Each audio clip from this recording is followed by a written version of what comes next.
Good morning. हम लोग relation और फंक्शन डिस्कस कर रहे हैं और अगर मेरी आदर्श काम करती है तो हम लोग कर चुके हैं अभी अप्रोक्सीमेटली शायद 1.1 और एक्सरसाइज कंप्लीट दी थी आपको करने के लिए। और मैं ये मानता हूँ कि कंप्लीट एक्सरसाइज नहीं हुई होगी और मैं ये भी मानता हूँ कि 20% बच्चे कंप्लीट कर चुके होंगे, 80% से नहीं हुई होगी। इसलिए उस 80% को ध्यान रखते हुए मैं क्वेश्चन नंबर 7 से आगे की एक्सरसाइज कंप्लीट कर रहा हूँ। अप्रोक्सीमेटली सभी क्वेश्चन टच करते हैं जिन जिनको मुझे फील होता है कि नीड है। फिर देखते हैं 1.2 पे चलेंगे क्योंकि 1.1 और 1.2 इस बुक के में दोनों एक्सरसाइज सेम प्रोसीजर की है। ठीक है, इसलिए क्वेश्चन नंबर 7 से शुरू करते हैं। चलो क्वेश्चन नंबर 7 हमने कल भी डिस्कशन किया था, करते करते हमने ब्रेक कर लिया था। ये कहता है क्वेश्चन नंबर 7 इसने ये कहा कि मेरे पास एक सेट है नेचुरल नंबर का। सेट किसका है? नेचुरल नंबर का सेट है मेरे पास नेचुरल नंबर। और ये ब्रैकेट लगाने की जरूरत नहीं होती, ऑटोमेटिकली पता होता है किसकी बात करता है। मेरे पास सेट है नेचुरल नंबर, या लिखना चाहूं तो ये लिख सकते हो x बिलोंग्स टू n। ये हो गया मेरे पास एक सेट। इस सेट पे कहता है कि मुझे एक रिलेशन डिफाइन करना है और रिलेशन कैसा है? कहता है R is equal to A और B, A B का ऑर्डर पेयर है and that A is greater than B, A is greater than B, A B belongs to natural number where A is greater than B। ये question number 7 में, क्योंकि question number 7 में कहा एक natural number के set पे एक relation define का या रिलेशन डिफाइंड है जिसमें A और B का ऑर्डर पेयर है जहां पर A B से बड़ा है। इस टाइप का ग्रेटर देन रिलेशन गिवन है। तब कहता है बताइए रिफ्लेक्सिव है, सिमेट्रिक है, ट्रांजिटिव है। चेक करते हैं वही बातें जो घिसी-पिटी कल भी बात कर रहे थे। सबसे पहले हम डेफिनेशन पे आए। For reflexive A is relative to A for all A belongs to N, for all A belongs to N।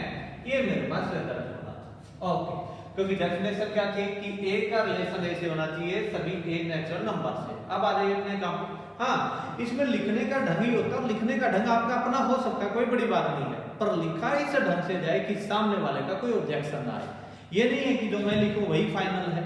आप अपने ढंग से भी उस बात को समझा सकते हैं कि इस वजह से रिफ्लेक्सिव, इस वजह से रिफ्लेक्सिव नहीं है। जैसे देखिए, अब मैंने कहा for reflexive A relative to A for all A belongs to N। if A is related to A, देख वर्डिंग बदल दी। कल में रात में भी फर्क है, कल भी दो ढंग से वर्डिंग ली और आज तीसरे ढंग से। वर्डिंग बदलने का आपका अपना नजरिया है, पर समझाइए इस ढंग से या लिखिए इस ढंग से ताकि सामने वाले को कोई ऑब्जेक्शन ना रहे, कोई क्वेश्चन रेज ना हो और सामने वाला ये क्लियर समझ जाए कि आप कहना क्या चाहते हैं। If A is related to A, it implies that A is greater than A, क्योंकि इस क्वेश्चन के अकॉर्डिंग A का पेयर A से तब बनेगा जब A की वैल्यू A से बड़ी हो, क्योंकि रिलेशन गिवन यही है कि A का पेयर A से, A रिलेटिव टू A का मतलब A का पेयर A से, पर बनेगा कब A का पेयर A से? जब A की वैल्यू A से ही बड़ी हो। A is greater than A, but it is not possible, but it is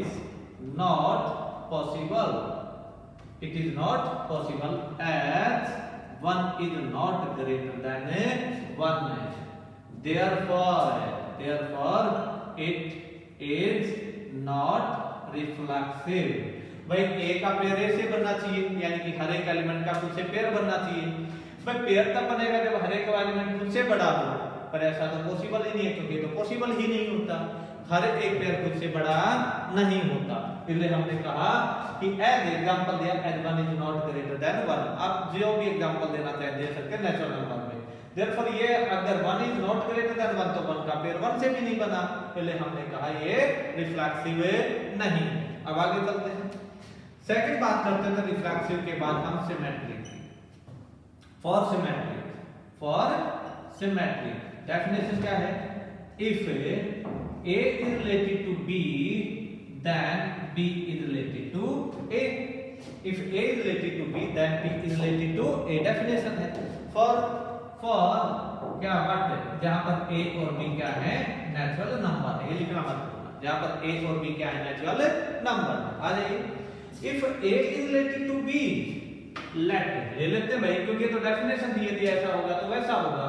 अब मान लेते हैं डेफिनेशन के अकॉर्डिंग प्रूव करते, क्या कहता है, लेट हमने मान लिया a is related to b, let a is related to b, it implies that a is greater than b, it implies that a is greater than b, if a is related to b then a is greater than b, now a is greater than b, now b is not greater than a, b is not greater than a, या क्या लिख दो, it imply that, it does not imply that b is greater than a, ऐसा हो नहीं सकता, b is greater than a। अपनी language है, आप जैसे बनाना चाहिए बनाइए, जैसे मैंने क्या कहा, now b is not now it implies that a is greater than b, या इस ढंग से लिखना चाहिए, ढंग से लिख सकते हो, now if a is greater than b then b is not greater than a, that is b does not related to a, यानी कि भाई यदि a b से बड़ा है तब b a से बड़ा नहीं हो सकता। या अपनी लैंग्वेज बनाना चाहो, if a is greater than b then it does not imply that b is greater than a, वो सब लिखने का ढंग ही है, जिस ढंग से समझाना चाहो। हमने क्या कहा, if a is greater than b then b is not greater than a, सही बात है, तब b a से बड़ा नहीं हो सकता, for a b belongs to n, therefore that is b does not belongs to a, इसका मतलब a और b का पेयर है पर b और a का पेयर नहीं है, therefore it is not symmetric, it is not symmetric। अब सिमेट्रिक के बाद बारी आती है ट्रांजिटिव की, वही बात डेफिनेशन से शुरू करते हैं। For transitive, if a is related to b and b is related to c then a is related to c, for a b c belongs to natural number, a b c किस में है, natural number में। चलिए आइए भाई, ये कहते हैं यदि a b से बिलोंग करता हो, b c से बिलोंग करता हो तो a c से बिलोंग करे, कहने का मतलब a और b का पेयर है, b और c का पेयर है, तो a और c का पेयर होना चाहिए बाय डेफिनेशन। आ जाइए, अब प्रूव करते हैं, चेक करते हैं ट्रांजिटिव है कि नहीं है, देखते हैं। Let a is related to b and b is related to c, क्योंकि यही तो होता है कि भाई a और b का पेयर है, b और c का पेयर है, तब चेक करेंगे a और c का पेयर है कि नहीं। यदि बाय चांस a और c का पेयर है तो मैं कह दूंगा ट्रांजिटिव है, अदरवाइज कह दूंगा नहीं है, यानी कि ये मैं मान के करता हूं गिवन है, a और c का पेयर देख लेते हैं कि नहीं। आ जाइए, let a related to b and b related to c, as a is related to b it implies that a is greater than b, ये फर्स्ट मान लो क्योंकि यूज होना, as a is related to b क्योंकि हमने लेके चला है, as a is related to b, ये रिलेशन कब बनेगा, जब a b से बड़ा हो।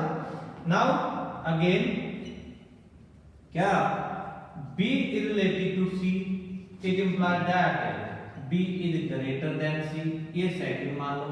भाई a b से बड़ा है, b c से बड़ा है, a b से बड़ा है, b c से बड़ा है, सिंपल सी बात देखना जरा, 4 आपके 3 से बड़ा है, ठीक है, और 3 2 से बड़ा है, तो ऑटोमेटिकली 4 2 से भी बड़ा है कि नहीं है। भाई मैंने कहा 4 3 से बड़ा है और 3 2 से बड़ा है, तो ऑटोमेटिकली 4 भी तो 2 से बड़ा है। भाई a b से बड़ा है, b c से बड़ा है, तो ऑटोमेटिकली a c से बड़ा है। From first and second a is greater than c, it implies that यदि ऐसा हो जाए कि कोई एलिमेंट दूसरे से बड़ा हो तो इस रिलेशन के अकॉर्डिंग दोनों का पेयर बनता है। इसका मतलब क्या हुआ, a is related to c, therefore it is transitive.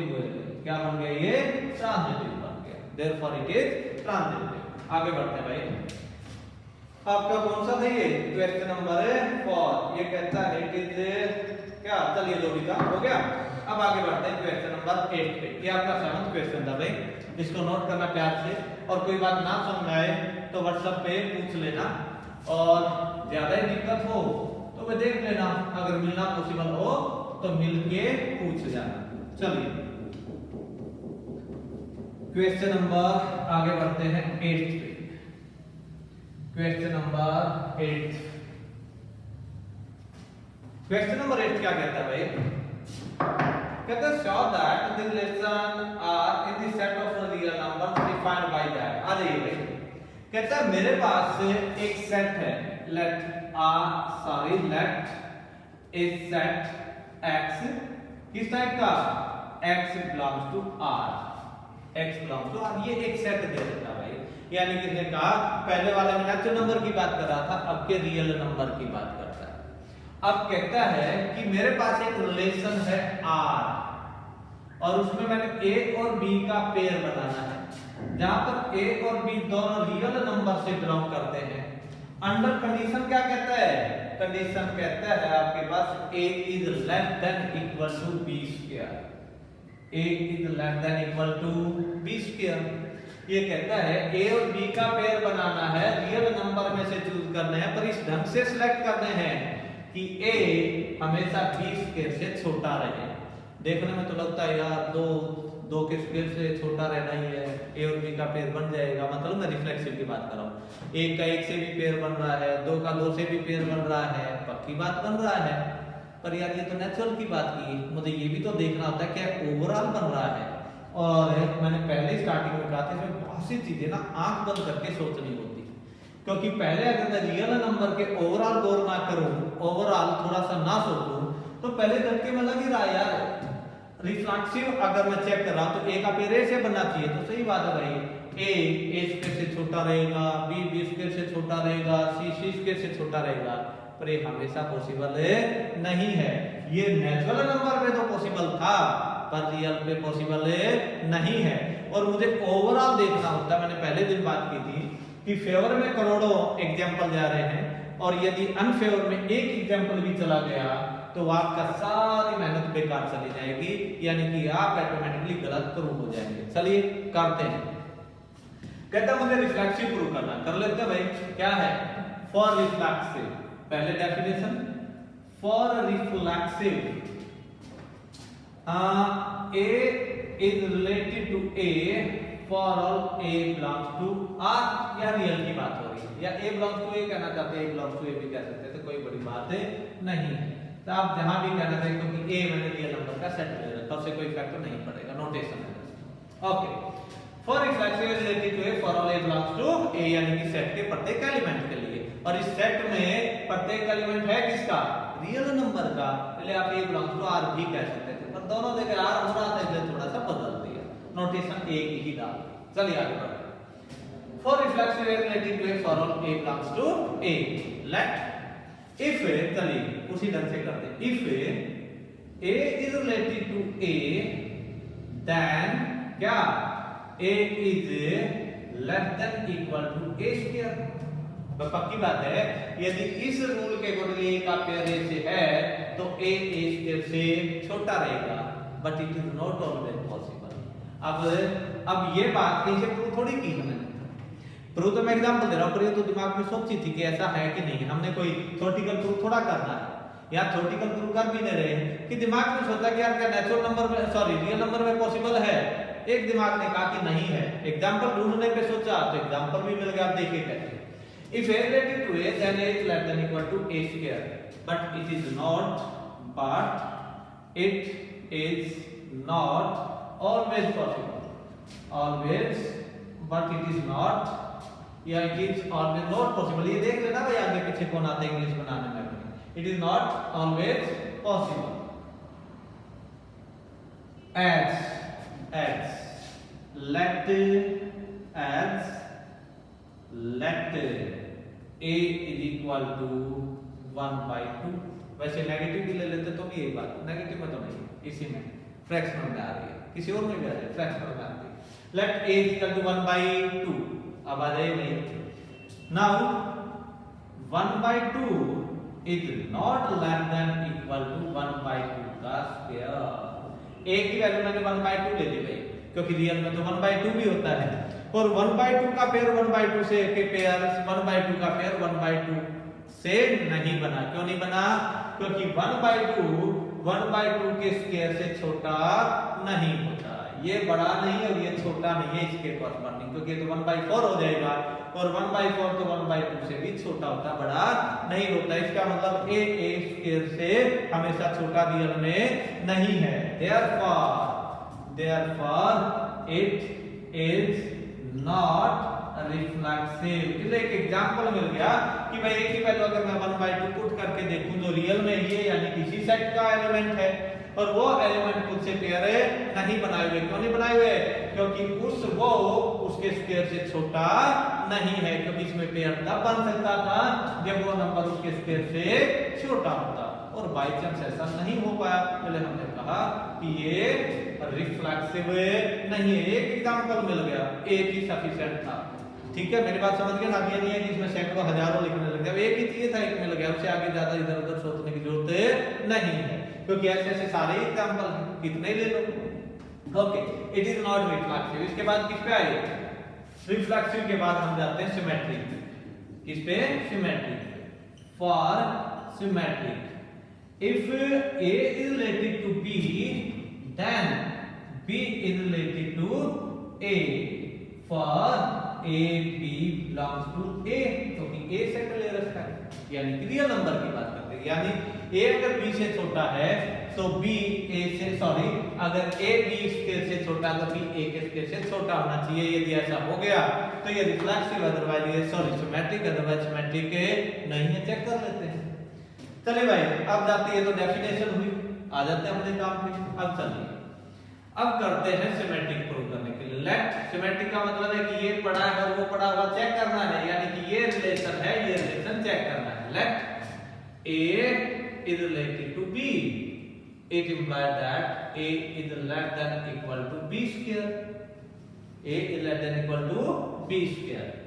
If b is related to a, then b is less than equal to a square. भाई a b square से छोटा है, यदि b a से रिलेट करेगा तो तब b a square से छोटा होना चाहिए, but it is not possible.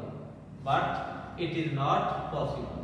But it is not possible. X ले लेते एग्जांपल। ये कहता है a b स्क्वायर से छोटा है, पर क्या b a के स्क्वायर से छोटा आएगा? नहीं करते लोग।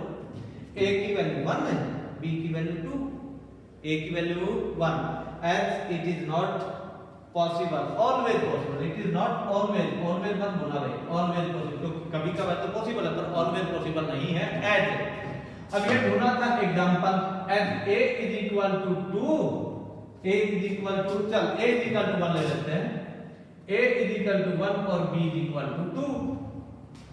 भाई a b स्क्वायर से छोटा है, पक्का है, पर b a स्क्वायर से छोटा नहीं है। इसका मतलब a b का पेयर तो बनता है पर b a का पेयर नहीं बनता। It implies that as a is equal to 1, b is equal to 2। Now 1 is less than equal to 2 का square, that is 1 is related to 2, but 2 is not less than equal to 1 का square. भाई 2 a के square से छोटा तो नहीं है, इसका मतलब क्या हुआ? 2 is not related to 1। भाई 1 का रिलेशन 2 से है पर 2 का रिलेशन 1 से नहीं है। इसका मतलब 1 और 2 का पेयर है पर 2 और 1 का पेयर नहीं है। 1 और 2 का है पर 2 और 1 का नहीं है। इसका मतलब ये सिमेट्रिक नहीं है। बात समझ आई? ये लिखना अपने ढंग से लिखना होता है, ऐसे नहीं है, पर सेंस प्रॉपर बननी चाहिए कि आप कहां पहुंचना चाहते हो, सामने वाले को वो समझ में आई कि नहीं आई। अगर कंफ्यूजिंग हो जाए तो तब खिचड़ी पकी ऐसी जिसमें कोई स्वाद नहीं आना। समझ में आई? यानी कि सामने वाला अगर कंफ्यूजिंग हो गया, आपका लिखा हुआ कंफ्यूजिंग हो गया और सामने वाला कंफ्यूजन में हो गया तो आपको कोई नंबर नहीं देगा। अब हमने क्या किया? हमने बताना था भाई ये सिमेट्रिक है कि नहीं। सिमेट्रिक तब होगा यदि a का पेयर b से है, तो भाई इसके अकॉर्डिंगली a b स्क्वायर से छोटा है। यदि b a से रिलेट करेगा तो b a स्क्वायर से छोटा होगा। पर ऐसा हमेशा पॉसिबल नहीं है। हमने ये एग्जांपल ढूंढ के बता दिया, इसका मतलब 1 और 2 का पेयर पर 2 और 1 का नहीं है। This shows that it is not symmetric, therefore it is not symmetric। अब थोड़ा सा आगे बढ़ते हैं। This shows that it is not symmetric। अब थोड़ा सा सिमेट्रिक के बाद आता है ट्रांजिटिव। किस पे? ट्रांजिटिव। थर्ड बार ये ट्रांजिटिव। फॉर ट्रांजिटिव स्पेलिंग देख लेना भाई। For transitive if A is related to B and B is related to C, then A is related to C। ये चेक करना है। If A is related to B and B is related to C, then A is related to C। चलिए शुरू करते हैं। इसका मतलब ये अगर है तो ये प्रूव करना है ना। देखते हैं भाई, मान लेते हैं लेफ्ट, चले left A is related to B, it implies that A is less than equal to B square। ये फर्स्ट ले ली भाई, जो था A less than equal to B। A related to B इसका मतलब A less than equal to B square and B is related to C, it implies that B is less than equal to C square। ये second ले ली। if क्या A is related to C, it implies that A is less than equal to C square। भाई अगर वैसे नजर मारे तो लग रहा है पक्की बात है यार, A B स्क्वायर से छोटा, B C स्क्वायर से छोटा, तो A C स्क्वायर से छोटा। पर ये कैसे पॉसिबल है भाई? रियल में कैसे पॉसिबल है? रियल में तो फ्रैक्शनल भी है, जहां तक पावर बढ़ेगी नंबर की वैल्यू छोटी होती चली जाएगी, जबकि नंबर की वैल्यू तो बढ़नी चाहिए इस रूल के अकॉर्डिंगली। तो ये तो तभी पॉसिबल होगा ना जब ये बड़ा हो, जबकि स्क्वायर क्यूब वगैरह वगैरह में तो वैल्यू छोटी हो जाती है, बड़ी नहीं होती। देख एग्जांपल लेते हैं। चल A की वैल्यू क्या ले लेते हैं 1, B की वैल्यू B की वैल्यू भी हमने, चलिए B की वैल्यू भी 1 ली। ये आपको खुद ही सोचना होता है क्योंकि मैं दोनों भी सेम ले सकता हूं, A भी 1 B भी 1, क्योंकि A less than equal to B square, B is less than equal to C square. C की वैल्यू कोई भी, अब B C स्क्वायर तो मैंने जैसे मान लो 2 ले लिया। अब दिक्कत क्या है, A 1 ले लूं तो C की वैल्यू अगर 2 ले लूं तो C ये भी प्रूव हो जाएगा। पर यहां मैं थोड़ा सा फ्रैक्शन का ध्यान जरूर रखूंगा, क्योंकि मुझे पता है कि अगर मैं नेचुरल की बात करूंगा तो ये तो ट्रू है, पर मुझे किसकी बात करनी है? रियल की। और रियल की बात करने तो ये थोड़ा सा दिमाग पे थोड़ा सा जोर देके सोचना होता है कि ऐसा कौन सा एग्जांपल होगा जो A B स्क्वायर से छोटा हो, B C स्क्वायर से छोटा हो और A C स्क्वायर से छोटा ना है। क्योंकि जनरली हमें ये पता है कि रियल में फ्रैक्शनल नंबर भी होते हैं, और डाउट यही जनरेट करता है क्योंकि जैसे ही फ्रैक्शनल की बात करते हैं तो पावर एड करते ही नंबर की वैल्यू छोटी होती है, बड़ी नहीं बनती। आ जाइए इधर, चूज करते हैं। हमने क्या किया, A की वैल्यू A को हम ले लेते हैं, चलिए कितना ले लें? A को ले लेते हैं भाई, चल 4 ले लें, कोई फर्क। C को हमने क्या किया, C की वैल्यू 3 ले लेते हैं।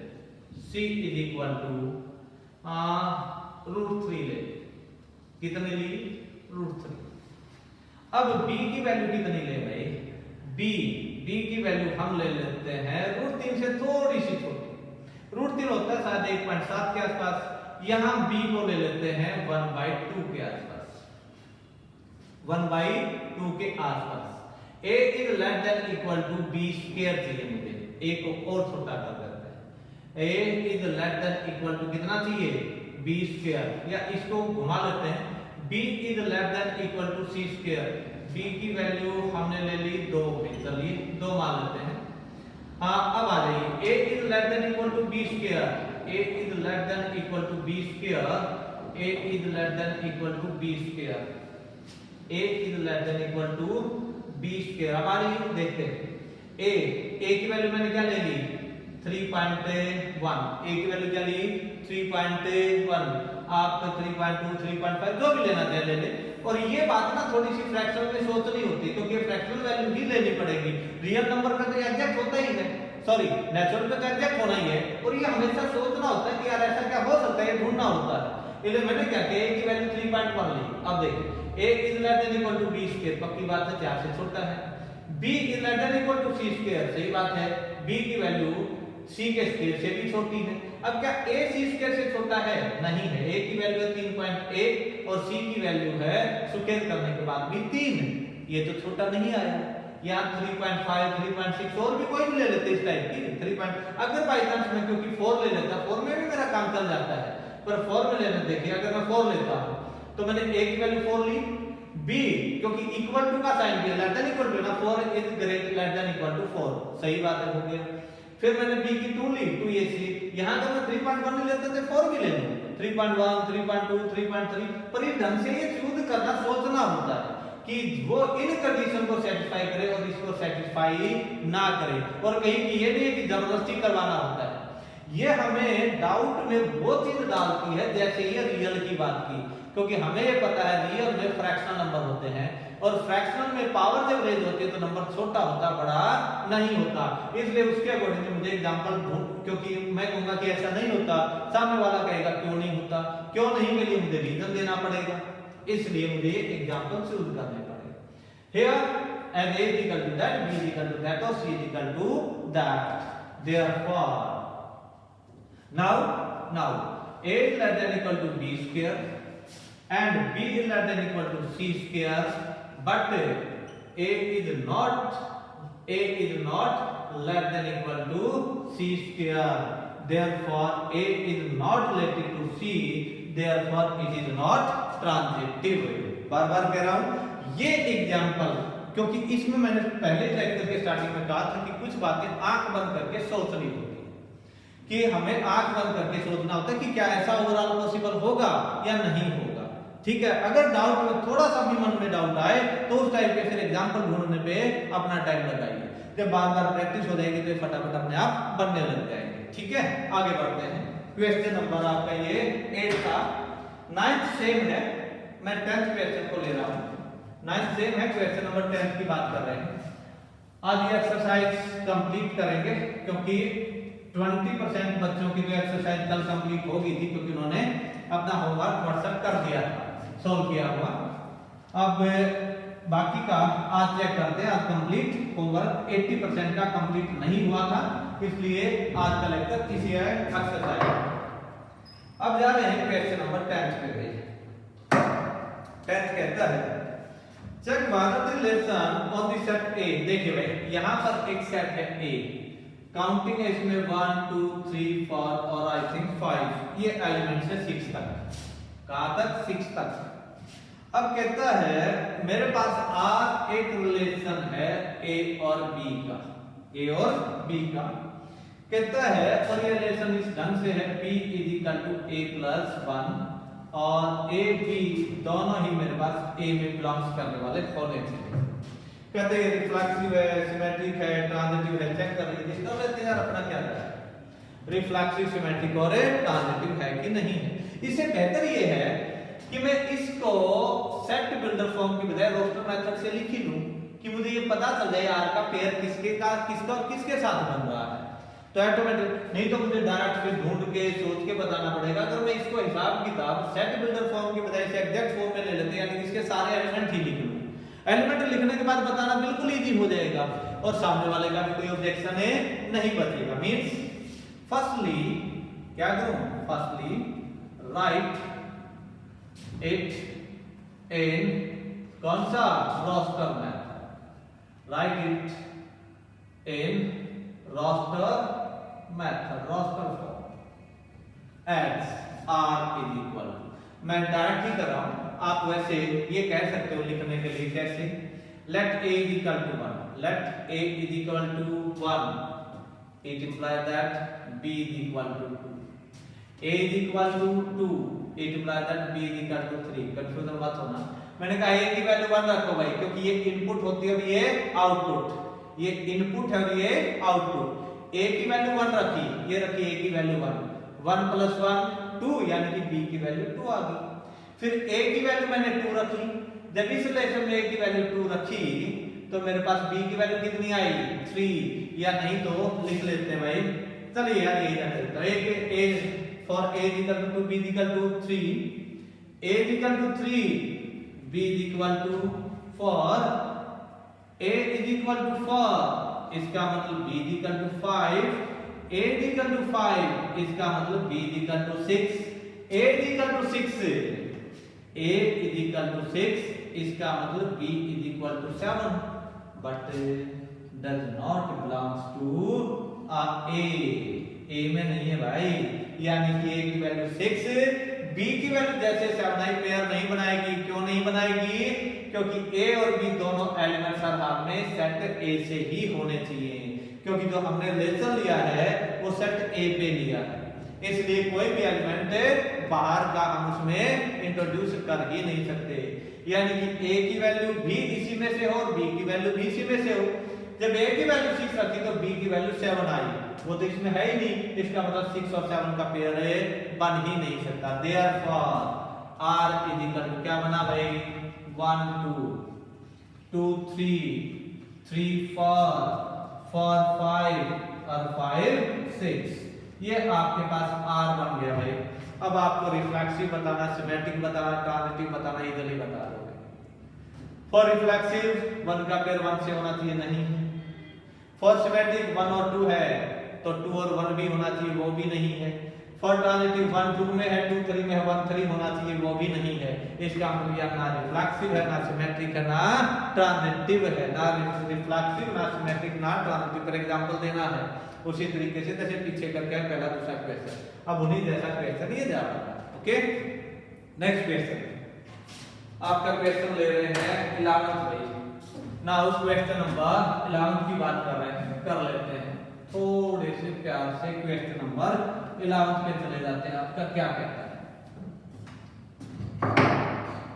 क्वेश्चन नंबर 11 कहता है late L be the set of four lines in the plane and R be the relation R defined by L1 and L1 is perpendicular to L2 symmetric but neither। Okay चलिए भाई, कहता है मेरे पास एक set है A और उस सेट में कहता है L एक एलिमेंट्स है, what L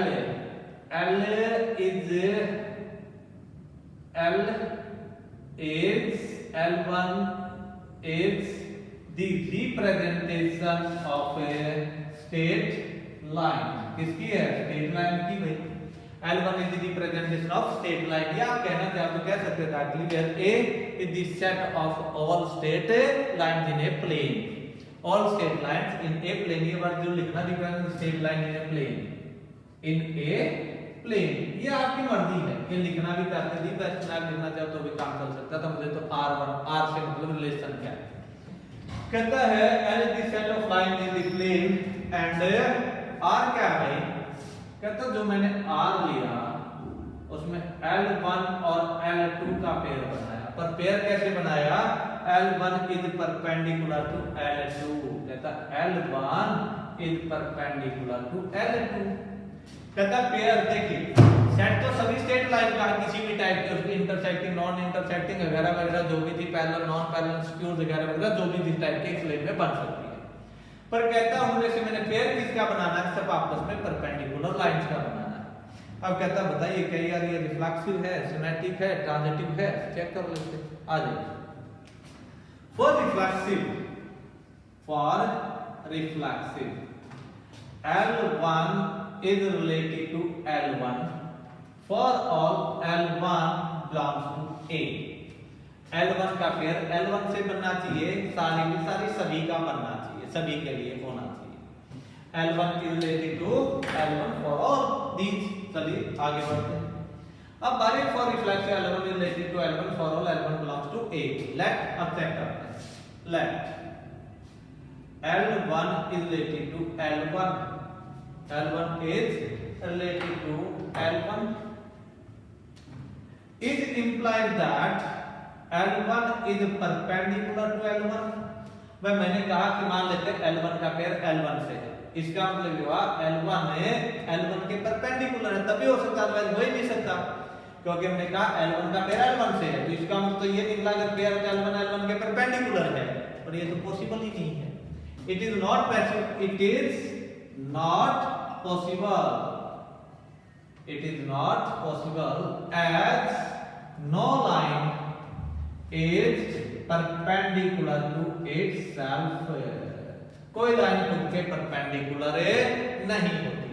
Therefore, there is no line which is perpendicular to itself here, and no line is perpendicular to itself. That is,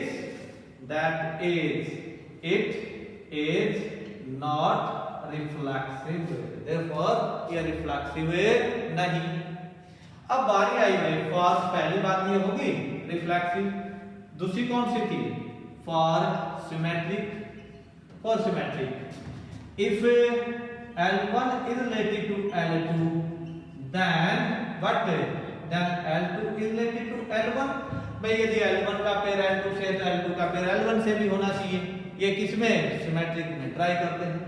एक बात बताइए इससे पहले, ये दो लाइनें हैं. एक लाइन ये चली गई L1, एक लाइन ये आ गई आपकी L2. भाई अगर L2 L1 के परपेंडिकुलर है तो L1 भी तो L2 के परपेंडिकुलर है. दोबारा, अगर L1 L2 के परपेंडिकुलर है तो भाई L2 भी तो L1 के परपेंडिकुलर है. ये तो हो नहीं सकती कि L1 तो 90 डिग्री का एंगल बनाए और L2 180 का बना दे इसी के साथ. ये तो नहीं पॉसिबल ना. एंगल की मेजरमेंट तो दोनों के ही कॉरस्पॉन्डिंग 90 डिग्री की बचेगी. इसका मतलब दोनों एक दूसरे से 90 डिग्री पे कट मारेंगी. बोल किसी ढंग से लो.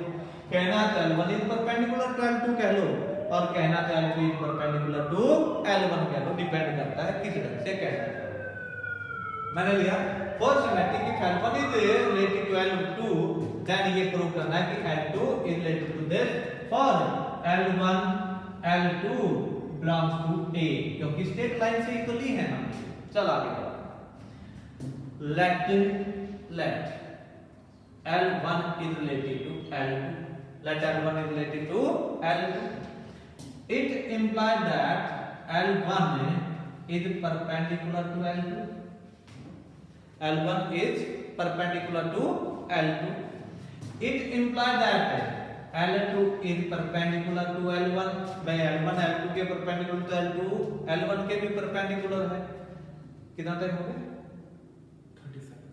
बस 5-7 मिनट कंप्लीट कर दो. L2 is perpendicular to L1. It implies that L2 is related to L1. Therefore, it is symmetric. Therefore it is symmetric. अब आगे बढ़ते हैं. अब बारी आती है सिमेट्रिक के बाद ट्रांजिटिव. किसकी बारी आई? ट्रांजिटिव की. भाई यहां तो ये था ना L1 L2 के परपेंडिकुलर, तो मुझे पता है L2 भी L1 के परपेंडिकुलर है. इसलिए L2 का पेयर L1 से भी है. इसका मतलब ये सिमेट्रिक है. अब ट्रांजिटिव आ जाए. इससे पहले एक बात बताओ. ये लाइन L1, ये लाइन L2, और अब L2 के परपेंडिकुलर लाइन ये ली L3. भाई ये लाइन L1 और L2 परपेंडिकुलर, L2 और L3 भी परपेंडिकुलर, L1 और L2 भी परपेंडिकुलर, L2 और L3 भी परपेंडिकुलर. क्या L1 और L3 परपेंडिकुलर हैं? नहीं. L1 और L3 परपेंडिकुलर नहीं है.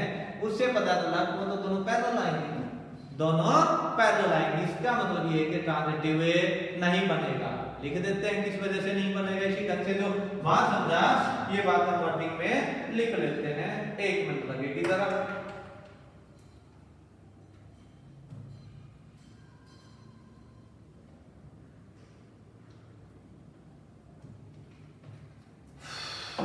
चलिए लिख लेते हैं. थोड़ी सी डाल ली भाई. काम कर लेते हैं आगे. चलिए फॉर ट्रांजिटिव कहां बनाए? चलिए उसको रन कर देते हैं. वही बात कर सकते हैं. फॉर ट्रांजिटिव, फॉर ट्रांजिटिव क्या रे? For transitive, for transitive if L1 is related to L2 and L2 is related to L3, then L1 is related to L3. For what? L1, L2, L3 belongs to A. Set से belong करेंगे. आ जाइए. Late ले लेते वही बात है घिसी पिटी जो हर बार करते हैं. Let L1 is related to L2. हमने लेके चला भाई L1 L2 से रिलेट करती है. इसका मतलब क्या हुआ? इसका मतलब हुआ L1 is perpendicular to L2. ये फर्स्ट हो गई भाई. अगर L1 L2 से रिलेट करते तो L1 और L2 परपेंडिकुलर है बाय डेफिनेशन. तो उसने क्या रखा है? अगेन क्या था? Again L2 is related to L3, क्योंकि ये हम लेके चलते हैं और ये हम प्रूव करते हैं। कहीं ये कंफ्यूजन हो जाए ये कहां से आई, तो ये लेके चलनी होती है और तीसरी प्रूव करनी होती है। मींस डेफिनेशन में कहा था ए और बी का पेयर है, बी और सी का है, तो तब चेक कर ए और सी का है कि नहीं। मींस L1 और L2 का है, L2 और L3 का है, फिर चेक कर L1 और L3 का है कि नहीं। भाई L1 और L2 का पेयर है तो L1 L2 के परपेंडिकुलर, L2 और L3 का पेयर है तो L2 is perpendicular to L3. Okay. From first and second, L1 is not perpendicular to L3. ये बात तो हमने अंडरस्टैंडिंग में ली थी, अब यहाँ डायरेक्ट बोल लेंगे from first and second, L1 is not perpendicular to L3. Therefore, L1 is not related to L3. Therefore, yeah, it implies that. Therefore, it is not transitive. लिखना चाहते तो लिख सकते थे from first and three L1 is parallel to L3 लिख सकते हो, कोई जरूरत नहीं था कि ये कहो कि ये परपेंडिकुलर नहीं है। हाँ ये भी बात सही है कि ये कह सकते थे कि L1 is parallel to L3 therefore it is not related to that और therefore it is not transitive, दोनों बातें सही है अपने हिसाब से। अब यही सब्सटेंस है कि from first and second L1 is not perpendicular to L3 therefore it is not that L1 is not related to L3 therefore it is not transitive। हो गया। लास्ट क्वेश्चन थोड़ा सा हल्का डिस्कस करके कंक्लूड कर रहे हैं, 1-2 मिनट की लगेगी, उसके बाद अपना लेक्चर ओवर। भाई ये आपके एक्सरसाइज का 12 और 13 ही क्वेश्चन है, किसी में 12 है किसी में 13 है, और ये जो भी है यही एक क्वेश्चन रहता है, इसको डिस्कस कर लेते हैं हल्का फुल्का सा, देखते हैं क्या कहता है। कहते हैं depend whether the relation R on Q minus 0। Okay भाई मेरे पास कहता है जो सेट है हियर Q minus 0, ये एक सेट है यानी कि रैशनल नंबर का सेट है। मींस मैंने एक सेट लिया A, इसमें कहा x बिलोंग्स टू Q minus 0, ये मैंने ले लिया Q minus 0 का एक सेट ले लिया जो भी था रैशनल का, क्योंकि जो सेट के एलिमेंट लेने हैं उसमें रैशनल में 0 नहीं होनी चाहिए। ठीक है भाई। अब कहता पेयर का बनाना, कहता R जब मैंने बनाया R का कहता मैंने A और B का पेयर बनाना है, पर कब बनाना है, if and only if A और B is equal to 4i, A और B is equal to 4i, तब चेक करना है। सिंपल सा क्वेश्चन था, पता नहीं आप लोगों ने काहे को इसको प्रॉब्लम पूछी। आ जाइए यार, ये कहता है A और B का पेयर तब बनाऊंगा जब A और B की प्रोडक्ट 4 करूं और A और B दोनों ही मेरे पास A से बिलोंग करते हैं, यानी कि सेट के हो जिसमें 0 नहीं है, बाकी सारे रैशनल हैं। आ जाइए भाई वही बात है फटाफट। For reflexive A is related to A for all A belongs to A। अब आ जाए, अब मुझे चेक करना था क्या रिफ्लेक्सिव है, बात बताइए। If A is related to A या let A related to A, if A is related to A then A multiple A is equal to 4, ये तो तभी पॉसिबल है ना। For all A belongs to A, यानी कि सभी elements की आपस में गुणा करो रिजल्ट 4 ही आएगा, ऐसा पॉसिबल नहीं है। As it is not true या it is not possible, it is not always possible as A is equal to 1, A is equal to 1 rational में तो 1 भी होता है, A is equal to as let A is equal to 1 है, 1 multiple 1 is not equal to 4, that is 1 is not related to 1 therefore it is not reflexive। ये symmetric है पर transitive भी नहीं है, ये रिफ्लेक्सिव है पर रिफ्लेक्सिव है, सॉरी ये रिफ्लेक्सिव नहीं है, ये सिमेट्रिक भी है, कारण A और B की मल्टीपल 4 आ रही है तो B और A की मल्टीपल भी 4 आएगी, पर ये ट्रांजिटिव भी नहीं है। इसी तरीके से मुझे ट्रांजिटिव प्रूव करना, आगे बढ़ते चलिए। रिफ्लेक्सिव फॉर सिमेट्रिक डेफिनेशन लिखना। अब मैं जा रहा हूं, इफ लेट, अब जैसे प्रूव करते late A is related to B, it implies that AB is equal to 4. भाई अगर A का B के पास साथ शेयर है तो A B की गुणा 4 आएगी. It implies that B A is equal to 4 as A B is equal to B A. A B belongs to Q minus 0.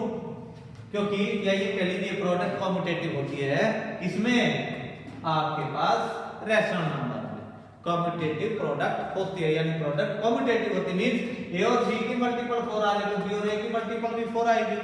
यदि बी और ए की मल्टीपल 4 आ रही है तो इसका मतलब क्या हुआ, B is related to A. इसका मतलब ए रिलेटेड टू बी लेके चले थे, B related to A prove हो गया. इसका मतलब it implies that it is what symmetric. अब आ रहा है फॉर ट्रांजिटिव. ट्रांजिटिव में फिर एग्जांपल ढूंढ देंगे फॉर ट्रांजिटिव. थर्ड बात किसकी आ गई, फॉर ट्रांजिटिव डेफिनेशन लिखना. अब वही बात आ गई, late A is related to B and B is related to C. If A is related to B, it implies that A is less than equal to B square. And if B is related to C, it implies that B is less than, गलत बात हम क्या sorry कुछ और ही लेके चले थे. A is related to B, it implies that AB is equal to 4. It implies that BC is equal to 4.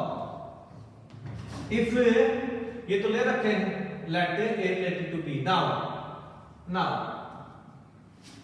if A is related to C, it implies that AC is equal to 4, but it is not always possible. But it is not always possible. As let A is equal to 1, B is equal to 4.